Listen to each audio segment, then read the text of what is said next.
Sveiki vaikai! Taigi vieną kartą vienas mano draugas ėmė kažkaip ir užklausė manęs, kaip reikėtų dalyvauti Baltikum vaikų piešinių konkurse. Nagi, jeigu ir jūs, kaip mano draugas, pražiopsojate šį beitą, papasakosiu jums visiems. Tai reikia įsivaizduoti, kad jūs patekote į Cartoon Network šalį.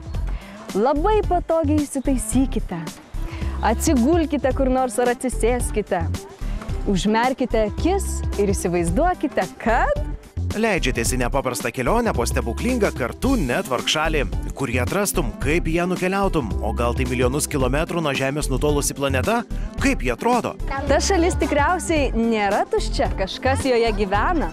Galbūt tai jūsų mylimiausio animacinio filmuko herojai, o galbūt kokie nors neįtikėtini personažai, arba kažkas, ką jūs patys sugalvojate.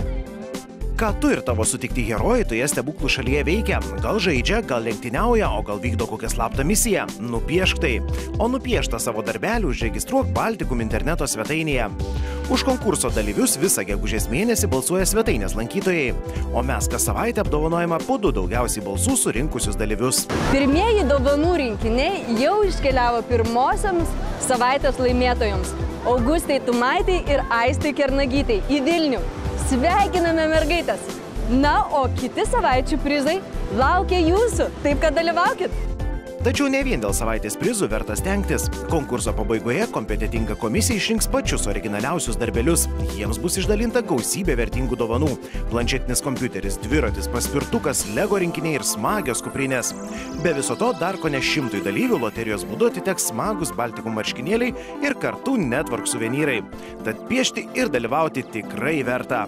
Tegu jūsų svajonės nuneša jūs į pačią nuostabiausią šalį, o herojai, kuriuos jūs tenai sutiksite, įkvepia jūs nuostabiems nuotykiams ir geriems darbams.